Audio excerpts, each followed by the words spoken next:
बिस्मिल्लाहिर्रहमानिर्रहीम dear students.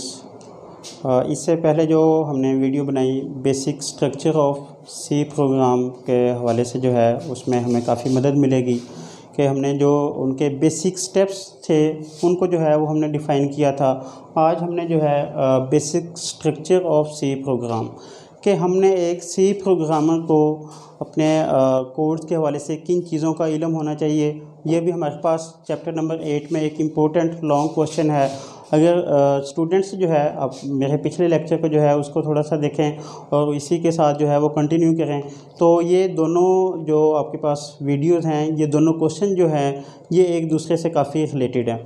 और इन जो आज वाली जो वीडियो होगी इसमें इंशाल्लाह जो है वो हम जो कंप्लीट स्ट्रक्चर है, जिस तरह का आपका सी प्रोग्राम जो है वो कंपाइल किया जाता है, उसको एडिट किया जाता है या न्यू राइट किया जाता है, तो उसके हवाले से आज हम जो है वो उन सारी चीज़ों को डिस्कस करेंगे।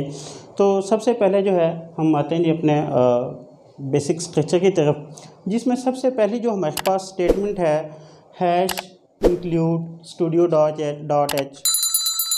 अब ये देखते हैं कि हमारे पास ये क्या चीज़ें हैं। हमारे पास ये प्री प्रोसेसिव डायरेक्टिव्स हैं जिनके अंदर तमाम लाइब्रेरी फाइल्स जो है वो आपके पास मौजूद होती हैं।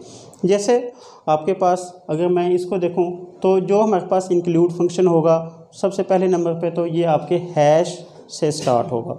दूसरे नंबर पे ये प्रोग्राम के टॉप पे जो है सबसे फर्स्ट में जो है ये लिखा जाता है।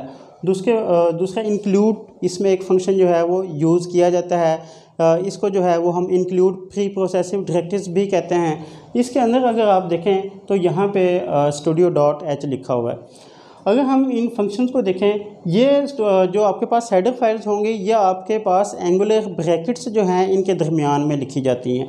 एंगुलर ब्रैकेट्स में आप देख रहे हैं तो स्टूडियो डॉट एच है। इसको अगर हम थोड़ा सा देखें तो एस टी डी मीन्स जो है हमारे पास ये वाला जो है इसका मीनिंग स्टैंडर्ड है, ठीक है, स्टैंडर्ड इनपुट एंड आउटपुट। ये हमारे पास S T D means standards, I O means input output, dot H means कि ये हमारे पास कौन सी फाइल है, हेडर फाइल है। तो ये आपके पास इस तरह के प्री प्रोसेसिव जो डायरेक्टिव्स हैं ये बेसिकली प्रोग्राम को बता रही हैं कि मेरे अंदर जो है वो कौन कौन सी कमांड्स जो है वो यूज़ होंगी। अगर ऐसी कमांड्स जो आपके पास इन लाइब्रेरी फाइल्स के अंदर मौजूद नहीं होगी और उसको जो है वो आप अपने प्रोग्राम में लिख लेते हैं तो हमारा कंपाइलर जो है वो उसको कंपाइल नहीं करेगा। इसके बाद हमारे पास एक इसी तरह से प्री प्रोसेसिव डायरेक्टिव के हवाले से एक और कमांड यूज़ होती है हैश इंक्लूड। उसमें है कोनियो डॉट एच। ये एक बड़ी इम्पोर्टेंट कमांड है जिसके बारे में जो है वो तकरीबन पूरे कोड में जो है वो इसकी अहमियत का अंदाज़ा नहीं हो रहा होता। सिर्फ इसके लिए जो है वो तकरीबन 2 कमांड्स हैं जिनको जो है ये मतलब कि जिनके लिए हम इसको यूज़ करते हैं। कोनियो का अगर हम देखें CON for console, I means input, O means output, dot H same वही कि ये आपके पास एक हेडर फाइल है। कंसोल इनपुट और आउटपुट जो है ये हमारे पास किसके लिए यूज़ होती है, कंसोल इनपुट एंड आउटपुट। अब आप अपने कोड में एक दो चीज़ें यूज़ करते हैं जिसमें सबसे पहले जो है वो आपके पास क्लियर स्क्रीन है। क्लियर स्क्रीन हमारे पास क्या फंक्शन मतलब कि परफॉर्म करती है।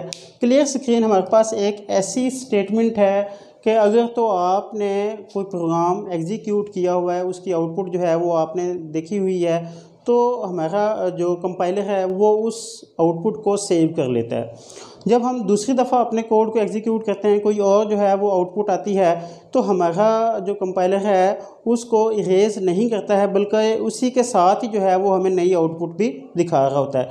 जब हम क्लियर स्क्रीन को यूज़ करते हैं तो क्लियर स्क्रीन क्या करती है, उस पहले वाली तमाम जो आउटपुट्स होती हैं उनको इरेज करती है, आपकी स्क्रीन को क्लियर करती है और आपकी जो नई आउटपुट होती है सिर्फ वो ही आपकी स्क्रीन पे नज़र आ रही होती है।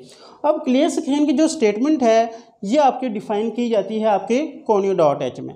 कोनियो डॉट एच के अंदर और कौन सी स्टेटमेंट है, आपके पास एक स्टेटमेंट जो है वो एंड पे, प्रोग्राम के एंड पे यूज़ की जाती है जिसको जो है वो हम गेट सी एच फंक्शन भी कहते हैं।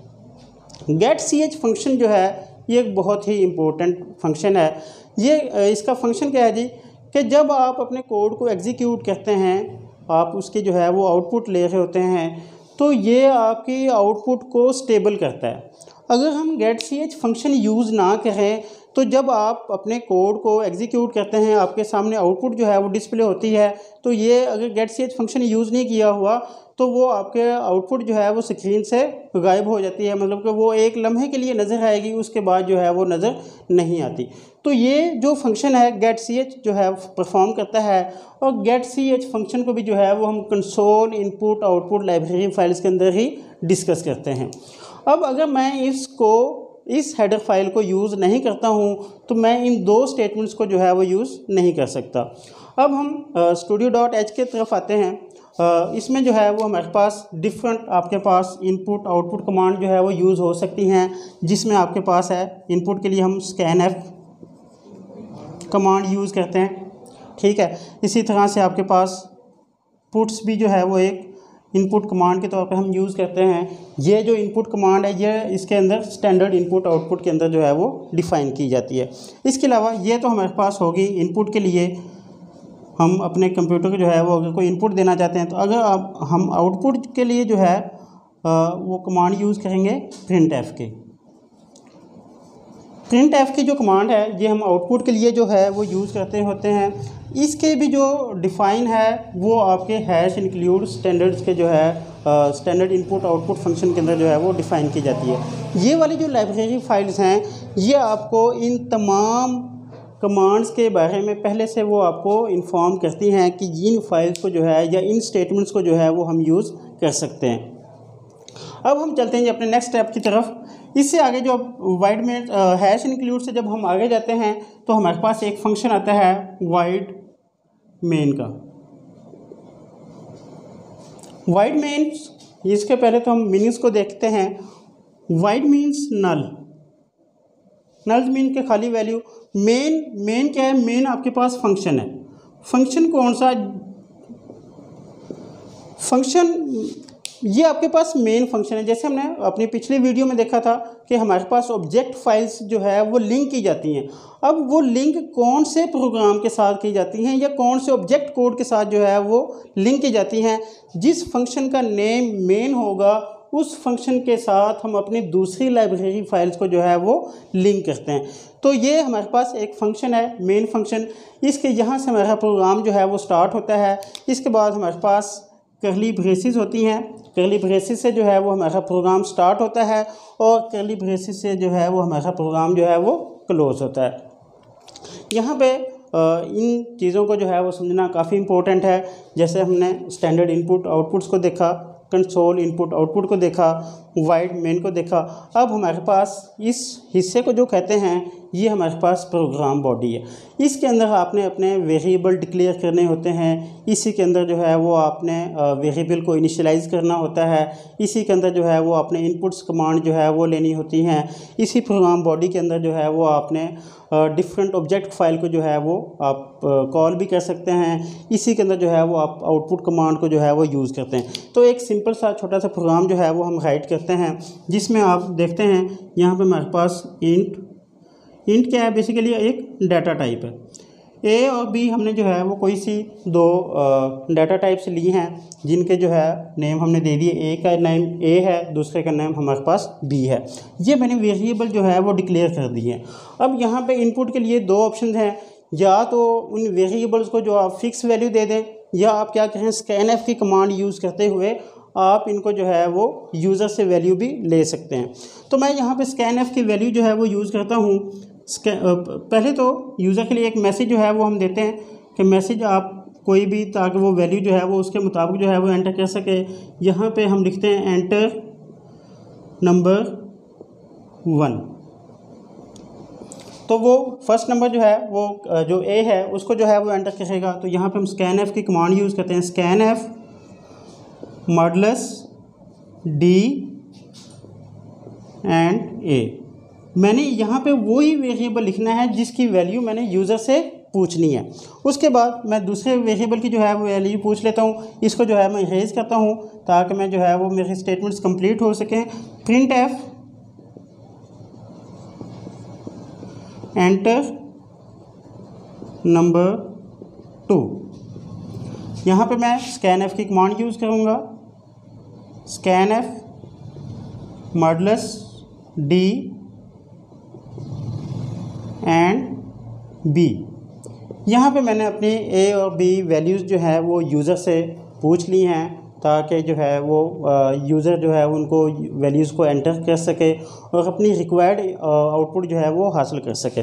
सपोज़ करते हैं मैं यहाँ पे एक सम का फंक्शन जो है वो परफॉर्म करता हूँ, तो सम के फंक्शन के लिए मुझे एक और वेरिएबल की जो है वो ज़रूरत पड़ेगी जिसका नेम जो है वो मैं सम रखता हूँ ताकि मैं उसके अंदर जो है वो अपनी वैल्यू सेव करवा सकूँ। तो यहाँ पर मैं एक और वेरिएबल जो है वो क्रिएट करता हूँ सम। तो सम मैं यहाँ पे लिखूँगा sum equal to A plus B और इसके बाद जो है वो मैं अपनी आउटपुट कमांड जो है वो इसमें लिखता हूँ प्रिंट एफ मॉडुलस डी।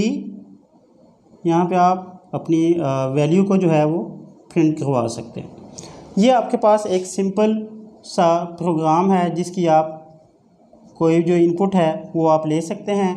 यहाँ पे देखें अब ये एग्जीक्यूट कैसे होगा। एग्जीक्यूशन जो है वो समझना बड़ी ज़रूरी है। आपके 9th चैप्टर में जो है तमाम आउटपुट्स के तकरीबन क्वेश्चन आते हैं जो कि तकरीबन 3 क्वेश्चन हैं।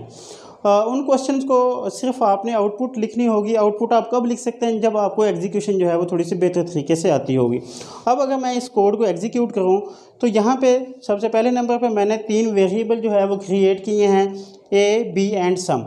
तो आपने वेरिएबल कुछ इस तरीके से क्रिएट करना है ताकि आप यूज़र जो है उसको देखते ही पता चल जाए कि इस वेरिएबल का क्या फंक्शन है या इस वेरिएबल को क्यों यूज़ किया गया है। तो सबसे पहले मैंने पहली वैल्यू पूछी यूज़र से, प्रिंट एफ की कमांड यूज़ करते हुए एंटर नंबर 1। ये एक मैसेज है जिसके मैसेज को रीड करते हुए यूज़र जो है वो वैल्यू एंटर कर सकता है। सेकंड नंबर पे हमारे पास स्कैन एफ है मॉडुलस डी। मॉडुलस डी हम क्यों यूज़ करते हैं, ये यहाँ पे हमने डाटा टाइप जो है वो इंट यूज़ किया इंटीजर, तो इसका जो आइडेंटिफायर है वह हमारे पास मॉडुलस डी है। मॉडुलस डी एंड ए, तो इसको जो है यूज़र कैसे जो है वो ब्लिंक करता रहेगा। यूज़र जो है वो वैल्यू एंटर करेगा। एंटर करने के बाद प्रिंट एफ, यहाँ से हमने यूज़र से सेकंड नंबर पूछा है। सेकंड नंबर पूछने के बाद स्कैन एफ जो है वो सेम वही प्रोसीजर जो है वो करेगा। उसके बाद यहाँ पे हमने एक फंक्शन जो है वो लगाया है sum equal to A plus B. अब ए और बी की वैल्यूज़ जो हैं यहाँ पे ऐड हो जाएंगी और वो जो भी आंसर आएगा वो किसके अंदर सेव हो जाएगा, सम के अंदर। तो यहाँ पे मैंने प्रिंट एफ मॉडुलस डी सम की वैल्यू को जो है वो प्रिंट किया है। जो भी सम का आंसर होगा वो यहाँ पे प्रिंट हो जाएगा। ये गेट सी एच फंक्शन, जैसा कि मैंने आपको कंसोल में बताया था कि आपकी आउटपुट को जो है वो स्टेबल करने के लिए हम इसको यूज़ करते हैं। और ये कर्ली ब्रेसेस हैं ताकि आपका जो मेन फंक्शन है वो आपका यहाँ पे कंप्लीट हो चुका है, आपके एक प्रोग्राम जो है वो कंप्लीट हो चुका है। तो ये था हमारे पास एक basic structure of C program जो कि काफ़ी ज़्यादा इम्पोर्टेंट है एक सी प्रोग्रामर के लिए।